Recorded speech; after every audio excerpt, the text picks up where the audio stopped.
Hello students, welcome back. Myself Subhita Chaudhary, Assistant Professor, Department of Zoology. पिछले lecture में अपन ने पढ़ा था एंडोस्केलेटन के बारे में, जिसमें हमने देखा था कि एंडोस्केलेटन को दो पार्ट्स में डिवाइड किया गया है, एक्जियल एंड अपेंडिकुलर स्केलेटन।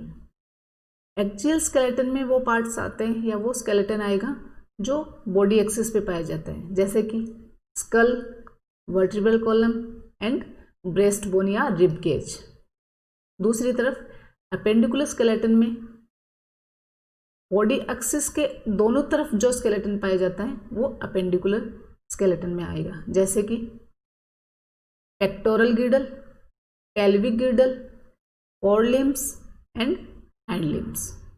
ये सब मिलके अपेंडिकुलर स्केलेटन को बनाते हैं। पिछले वीडियो में अपने स्कल के बारे में थोड़ा डिटेल में स्टडी की थी, उसके कंटिन्यूशन में हम पढ़ेंगे वर्टिब्रल कॉलम, फिर रिब केज या स्टर्नम, और उसके बाद अपेंडिकुलर स्केलेटन के पार्ट जैसे कि pectoral and pelvic गिर्डल and four limbs and hand limbs. मैंने ये सोचा कि ये जो स्टडी अपन किसी एक एनिमल को लेकर करते हैं, जैसे कि अपने को 4 क्लासेस के एक एक एनिमल की स्टडी करनी है, amphibia, reptilia, aves and mammals. इन चारों क्लासेस के एक एक एनिमल की ऑस्टियोलॉजी के बारे में अपने को पढ़ना है। मैं आपको एक एनिमल की स्टडी यहाँ पे अपने इस लेक्चर में करेंगे, और इसी के जैसे हम इस एनिमल की स्टडी करते हैं, आपको बाकी 3 जो एनिमल है उनकी स्टडी भी इसी तरीके से करनी है। वो आप जब एक की करनी आ जाएगी, आप तीनों की अपने आप कर लेंगे। तो यहाँ पे अपन फ्रॉग की ऑस्टियोलॉजी के बारे में आज पढ़ते हैं। अपन फ्रॉग के एक्सियल और अपेंडिकुलर स्केलेटन की डिटेल में चर्चा करेंगे। ये यहाँ पे आप देख रहे हैं फ्रॉग का स्केलेटन है, जिसमें ये फ्रॉग का स्कल है, ये फ्रॉग की वर्टिब्रल कॉलम है, ये पेक्टोरल गिर्डल है दोनों तरफ, ये पेल्विक गिर्डल है, ये फोर लिम्स एंड ये हैंड लिम्स, और इसका स्टर्नम या रिब केज जो है वो पेक्टोरल गिर्डल के साथ ही अटैच है। अब अपन थोड़ा सा डिटेल में इसको पढ़ते हैं।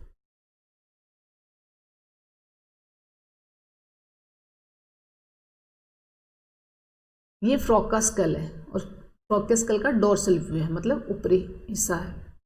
यहाँ पे आप देख पा रहे हैं कि फ्रॉग का जो स्कल है वो ट्रायंगुलर है शेप में, तिकोना है शेप में, ब्रॉड है, चौड़ा है, एंड डोर्सोवेंट्रली फ्लैटेंड मतलब चपटा है। 3 रीजन्स के अंदर पाए जाते हैं स्कल के। फर्स्ट वन इज क्रेनियम, जिसको अपन ब्रेन बॉक्स भी कहते हैं, मतलब ब्रेन के चारों तरफ की जो कवरिंग है उसको अपन क्रेनियम कहते हैं। सेंस कैप्सूल्स, मतलब अपने जो तीनों सेंस ऑर्गन है यहाँ पे, नाक, आँख, कान, इन तीनों को जो कवर्ड रखते हैं वो सेंस कैप्सूल्स हैं। और जॉज मतलब जबड़े। तो स्कल के 3 पार्ट पढ़ेंगे अपन, cranium, sense capsules and jaws या जबड़े। क्योंकि फ्रॉग का जो ब्रेन है वो बहुत छोटा होता है साइज में, इसलिए उसका क्रेनियम साइज भी बहुत ही छोटा है। वो क्रेनियम का जो रूफ है, मतलब ऊपरी हिस्सा है, वो फ्रंटोपेराइटल बोन का बना हुआ होता है, और क्रेनियम का जो फ्लोर है, नीचे का हिस्सा है, वो पैराफिनॉइड बोन्स का बना होता है। उसके बाद आप देखेंगे इस डायग्राम में, आप देखिए ये वेंट्रल व्यू है फ्रॉग के स्कल का। ये जो मेरा कर्सर जहाँ जहाँ मूव कर रहा है, ये वाला रीजन जो है ये फ्रॉग का ऊपरी जबड़ा है, अपर जो है ये। इसको अगर अपन बीच में से डिवाइड करते हैं तो ये 2 इक्वल्स में हाफ एंड 2 इक्वल हाफ में लेफ्ट एंड राइट में डिवाइड होता है। अगर अपन सिर्फ एक हाफ की बात करें तो आप यहाँ पे देख पा रहे होंगे 3 बोन्स से मिलके एक हाफ बना हुआ होता है। प्री मैक्सिला, ये maxilla, and third one is quadratojugal. ये 3 बोन मिलके ऊपरी जबड़ा उसका एक साइड बनाते हैं, मतलब ये 3 बोन इस तरफ हैं तो इसके राइट में भी ये 3 बोन है, ये प्री मैक्सिला, ये मैक्सिला और ये क्वाड्रेटोजुगल। उसके बाद अपन देखते हैं सेंस कैप्सूल्स के बारे में। तो नेजल कैप्सूल जो बनाती है, नेजल सेंस कैप्सूल, उसमें 3 बोन्स हैं, वोमर, नेजल एंड स्फिनेथमॉइड। ये तीनों बोन्स मिलके नेजल सेंस कैप्सूल बनाती हैं। उसके बाद स्क्वैम मसल एंड प्रोओटिक, ये दोनों मिलके ओर्टिक कैप्सूल को बनाते हैं, मतलब जो कान को प्रोटेक्ट करती हैं। और चूंकि यहाँ पे इंटर ऑर्बिटल सेप्टम नहीं पाया जाता है, इसलिए क्रेनियम ही जो आइज के ऑर्बिट हैं उनको कवर कर लेता है। फिर यहाँ पे जो ये वाला हिस्सा होता है, मतलब स्कल का जो पीछे वाला हिस्सा है, इसको अपन ऑक्सीपिटल रीजन कहते हैं, मतलब स्कल के जो पीछे का हिस्सा है उसको ऑक्सीपिटल कहते हैं। यहाँ पे ऑक्सीपिटल बोन पाई जाती है और ऑक्सीपिटल मसल्स पाई जाएंगी। यहाँ पे अपने को दो उभरे हुए रीजन दिख रहे हैं, जहाँ मेरा कर्सर है यहाँ पे गौर कीजिए, ये दो उभरे हुए रीजन जो हैं इनको अपन कहते हैं ऑक्सीपिटल कॉन्डाइल। इन ऑक्सीपिटल कॉन्डाइल्स का काम क्या है कि ये स्कल को वर्टिब्रल कॉलम के साथ जोड़ने में हेल्प करते हैं। वर्टिब्रल कॉलम की जो पहली वर्टिब्री है उसके साथ ये ऑक्सीपिटल कॉन्डाइल जाके अटैच होते हैं और ये कनेक्शन का काम करते हैं। तो ये बहुत ही इंपॉर्टेंट रोल अदा करते हैं। और ये वाला ये बोन्स हैं जो स्कल को बनाती हैं। ये थ्योरी पार्ट है, आप खुद पढ़ लीजिए, मैंने आपको बोन्स के बारे में बता दिया यहाँ पे। फिर हम बात करते हैं वर्टिब्रल कॉलम की। क्योंकि फ्रॉग की साइज छोटी होती है इसलिए इसकी जो वर्टिब्रल कॉलम है वो भी बहुत ही छोटी होती है। टोटल 9 वर्टिब्री पाई जाती हैं फ्रॉग की वर्टिब्रल कॉलम में। 2 से नंबर 2 से लेकर 7 नंबर की जो वर्टिब्री हैं वो सब, उन सब के कैरेक्टर्स भी सेम हैं और वो सब एक जैसे ही दिखती हैं, इसलिए उनको टिपिकल वर्टिब्री कहा गया है। नंबर 2 से लेकर 7 नंबर की वर्टिब्री हैं उनको टिपिकल वर्टिब्री कहा गया और सब स्ट्रक्चर में एक जैसी हैं। लास्ट जो 8वें और 9वें नंबर की वर्टिब्री हैं वो इनके जैसी नहीं है, कुछ डिफरेंस है उनके स्ट्रक्चर में। और एक जो सबसे पहली वर्टिब्री है वो भी अलग है, उनका अपन बाद में डिस्कस करेंगे। सबसे पहले अपन बात करते हैं 2 नंबर से लेकर 7 नंबर तक की जो वर्टिब्री है उनका, जिनको अपन टिपिकल वर्टिब्री कहते हैं। ये स्ट्रक्चर है टिपिकल वर्टिब्री का।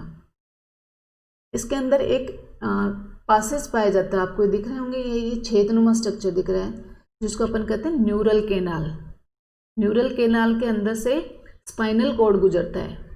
अपन सब जानते हैं कि वर्टिब्रल कॉलम के अंदर से ही स्पाइनल कॉर्ड पास होता है, तो उसको पास होने के लिए कुछ होलनुमा स्ट्रक्चर चाहिए। तो ये न्यूरल केनाल हर वर्टिब्री के अंदर एक होलनुमा स्ट्रक्चर है जिसके थ्रू स्पाइनल कॉर्ड पास होती है। फिर आता है सेंट्रम। सेंट्रम क्या होता है कि कोई भी वर्टिब्री है उसका मेन पोर्शन होता है जिसको अपन बॉडी कहते हैं, और उस बॉडी को 2 पार्ट्स में डिवाइड किया गया है। एंटीरियर पोर्शन जो है उसका, उसको अपन सेंट्रम कहते हैं, और जो बॉडी का पोस्टीरियर भाग है उसको वर्टिब्रल आर्क कहते हैं। तो सेंट्रम जो है वर्टिब्रल कोई भी वर्टिब्री है उसका जो बॉडी पार्ट है उसका एंटीरियर हिस्सा सेंट्रम कहलाता है, और बॉडी का जो पोस्टीरियर पार्ट है उसको अपन कहते हैं वर्टिब्रल आर्क। तो ये सेंट्रम बहुत इंपॉर्टेंट रोल अदा करता है हर एक वर्टिब्री के स्ट्रक्चर में। तो सेंट्रम 3-4 टाइप के होते हैं। इस जो फ्रॉग की जो 2nd से लेकर 7th नंबर की जो वर्टिब्री हैं उनका सेंट्रम है वो प्रोसिलस टाइप का पाया जाता है। बहुत इंपॉर्टेंट टर्म है ये, ध्यान रखें इसको। प्रोसिलस मतलब, प्रो मतलब फ्रंट और सिलस मतलब केविटी। अगर सेंट्रम की जो शेप है वो फ्रंट से कॉनकेव है और बैक से कॉन्वेक्स है। दोबारा से सुनना, अगर सेंट्रम का एंटीरियर हिस्सा मतलब आगे का हिस्सा कॉनकेव है और पीछे का हिस्सा कॉन्वेक्स है, ऐसा जो सेंट्रम है वो कहलाता है प्रोसिलस। 3-4 टाइप के आएंगे, मैं यहीं पे थोड़ा सा जिक्र कर देती हूँ। दूसरा टाइप होता है ऑफिस्तोसिलस। उसमें एंटीरियर जो हिस्सा है वो कॉन्वेक्स होता है और पोस्टीरियर होता है कॉनकेव, मतलब जस्ट प्रोसिलस का उल्टा। प्रोसिलस में आगे का हिस्सा कॉनकेव होता है और पीछे का कॉन्वेक्स, जबकि ऑफिस्तोसिलस में आगे का कॉन्वेक्स और पीछे का कॉनकेव। फिर आता है हिट्रोसिलस। अगर सेंट्रम आगे और पीछे दोनों से कॉन्वेक्स टाइप का हो दोनों तरफ कॉन्वेक्स हो तो हेट्रोसिलस, और चौथी टर्म आती है एम्फिसिलस, मतलब दोनों तरफ से कॉनकेव हो, वो कहलाएगा एम्फिसिलस। तो यहाँ पे जो सेंट्रम है वो है प्रोसिलस। ये चारों जो अपन एनिमल पढ़ेंगे, जैसे एम्फीबिया में अपन फ्रॉग पढ़ रहे हैं, रेप्टेलियंस में अपन वेरानस पढ़ेंगे, एविज के अंदर अपन फाउल पढ़ेंगे, और मैमिलिया क्लास के अंदर अपन रैबिट को पढ़ेंगे। तो इन जो चारों के वर्टिब्रल कॉलम की जो वर्टिब्री हैं उनका सबका ये जो सेंट्रम है वो अलग अलग होगा, ध्यान रखें। और एक ही एनिमल की वर्टिब्री में भी अलग अलग टाइप की, जैसे अपन यहाँ पढ़ रहे हैं 2nd नंबर से लेकर 7th नंबर तक की जो वर्टिब्री है उनका सेंट्रम प्रोसिलस है, लेकिन 8वें और 9वें नंबर की जो वर्टिब्री है उनका सेंट्रम अलग टाइप का पाया जाएगा। तो ये आपको याद रखना है कि फ्रॉग की जो वर्टिब्री अपन पढ़ रहे हैं उसमें 2nd नंबर से लेकर 7वें नंबर तक की जो वर्टिब्री उनका सेंट्रम कैसा है, 8-9 नंबर की वर्टिब्री का सेंट्रम कैसा है। तो यहाँ पे ध्यान रखें, टिपिकल वर्टिब्री का सेंट्रम है प्रोसिलस, मतलब आगे की साइड से कॉनकेव है और बैक साइड से कॉन्वेक्स। और ये जो दो लंबे लंबे रीजन्स दिख रहे हैं आपको, इनको ट्रांसवर्स प्रोसेस कहते हैं।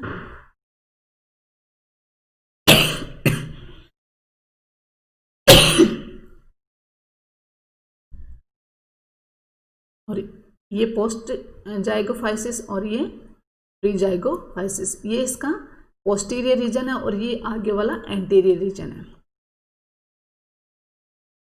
ये जो पोस्टीरियर रीजन है वो कॉन्वेक्स है, ध्यान रखें। अभी अपन ने कहा है कि सेंट्रम का आगे वाला हिस्सा है कॉनकेव है और पोस्टीरियर जो रीजन है वो कॉन्वेक्स है। तो ये जो कॉन्वेक्स है, उभरा हुआ जो हिस्सा है, अब इसके बाद वाली जो वर्टिब्री है उसके आगे वाले हिस्से में फिट हो जाता है। ये ध्यान रखें, की लॉग जो थ्योरी है, हाइपोथेसिस है, उसी पे बेस काम करता है। मतलब ये उभरा हुआ जो रीजन है, कॉन्वेक्सिटी है जो इस रीजन की, वो इसके बाद की जो वर्टिब्री है उसका एंटीरियर हिस्सा कॉनकेव है, मतलब धंसा हुआ है, तो उस धंसे हुए पार्ट में ये उभरा हुआ पार्ट फिट हो जाता है। इस तरह से इनका अरेंजमेंट होता है। अब बात करेंगे फर्स्ट वर्टिब्री की। ये थी नंबर 2 से लेके 7th नंबर तक की वर्टिब्री। अब देखते हैं अपन फर्स्ट नंबर की जो वर्टिब्री है। फ्रॉग की जो फर्स्ट नंबर की वर्टिब्री है उसको अपन कहते हैं एटलस। एटलस का स्ट्रक्चर कुछ इस तरीके से होता है, जो सेंट्रम होता है वो रिड्यूस्ड हो जाता है। और यहाँ पे अपन ने जब स्कल पढ़ा था तो स्कल के टाइम मैंने कहा था कि ऑक्सीपिटल कॉन्डाइल्स पाए जाते हैं, मतलब स्कल के जो पीछे का हिस्सा था वहाँ पे दो उभार से दिख रहे थे। वो दो जो उभार हैं इस फर्स्ट नंबर की जो वर्टिब्री है इसके साथ यहाँ आके फिट हो जाती है। ये दो यहाँ पे कैविटी नजर आएंगे अपने को, फेसेट जिसको अपन कहते हैं, इसमें आके फिट हो जाती हैं वो।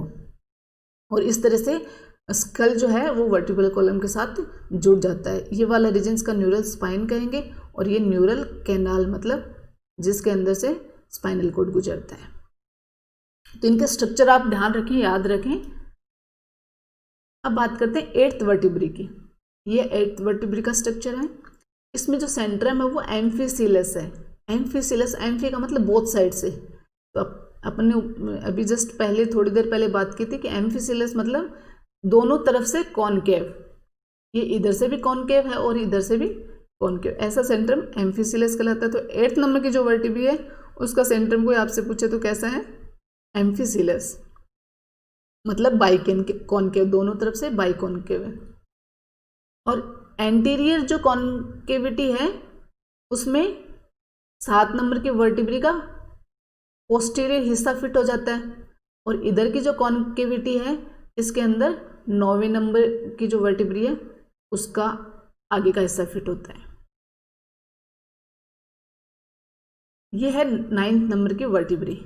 ये कुछ इस तरह से दिखती है। ये जो रीजन है दोनों, ये पोस्टीरियर कॉन्वेक्सिटी ऑफ सेंट्रम कहलाती हैं। ये इसके बाद जो हिस्सा आएगा यूरोस्टाइल जिसको कहते हैं उसके साथ फिट हो जाती है। और ये एंटीरियर कॉन्वेक्सिटी ऑफ सेंट्रम है, मतलब ये यहाँ से कॉन्वेक्स है, और ये 8th नंबर की जो वर्टिब्री है उसके साथ फिट होता है। और ये वाले जो दो रीजन है ये ट्रांसवर्स प्रोसेस कहलाते हैं। तो ये पॉइंट्स आप पढ़ लें इसके बारे में, ये आपको इजीली याद हो जाएंगी। वर्टिब्रे के पढ़ने के बाद अपन देखते हैं यूरोस्टाइल। ये यूरोस्टाइल्स 9वें नंबर की जो वर्टिब्रे है उसके साथ फिट होता है। यहाँ पे आप देख रहे हैं 3 कैविटीज आपको दिख रही हैं, जिसमें नीचे वाली जो 2 कैविटी हैं इनके ये 9th नंबर की जो वर्टिब्रे है उसके साथ, ये दोनों जो कॉन्वेक्सिटी है इसकी, ये यहाँ इसके साथ फिट हो जाती हैं। और ये कैविटी फॉर स्पाइनल कॉर्ड, और इसका जो सेंट्रम है वो लॉन्ग रोड नुमा शेप में होता है। तो ये था अब तक का फ्रॉग का वर्टिब्रल कॉलम। उसके बाद आता है स्टर्नम। स्टर्नम कह दें या रिब केज कह दें या फिर ब्रेस्ट बोन कहेंगे अपन यहाँ पे। तो स्टर्नम जो है वो पेक्टोरल गिडल के जो दोनों हाफ हैं उनके बीच में कनेक्टेड रहता है, जिसके 4 पार्ट हैं, एपिस्टर्नम, ओमोस्टर्नम, मीजोस्टर्नम एंड हाइफिस्टर्नम। यहाँ पे आप देख रहे हैं ये जो इंटीरियर मोस्ट पार्ट है दिस इज नॉन एज एपिस्टर्नम। एपिस्टर्नम के बाद का जो रीजन है जो कि जाके फिर पेक्टोरल गिडल के क्लेविकल जो बोन है उनके साथ अटैच होता है दोनों तरफ से। सो सबसे ऊपर का पार्ट जो है वो एपिस्टर्नम, एपिस्टर्नम के बाद ओमोस्टर्नम, और ओमोस्टर्नम के बाद एपिकोरैकोइड जो रीजन है ये वाला, इसके आगे की तरफ है मीजोस्टर्नम, और मीजोस्टर्नम के बाद जो टर्मिनल पार्ट है दैट इज नॉन एज हाइफिस्टर्नम। कई बार एग्जाम के पॉइंट ऑफ व्यू से क्वेश्चन बन जाता है इस सेक्शन में से कि स्टर्नम का कौन सा पार्ट है या कौन सा रीजन है जो पेक्टोरल गिडल की क्लेविकल बोन के साथ अटैच होता है। तो यू कैन आंसर ओमोस्टर्नम, या फिर इसकी जो सीरीज है मतलब एपिस्टर्नम, ओमोस्टर्नम, मीजोस्टर्नम एंड हाइफिस्टर्नम, ये आपको सीरीज याद होनी चाहिए थी। सो ये था अब तक का एक्जियल स्केलेटन, जिसमें हमने पढ़ा scale of the frog, vertebral column of frog and sternum. उसके बाद हम जो है अपेंडिकुलर स्केलेटन उसकी स्टडी नेक्स्ट वीडियो में करेंगे। Thank you.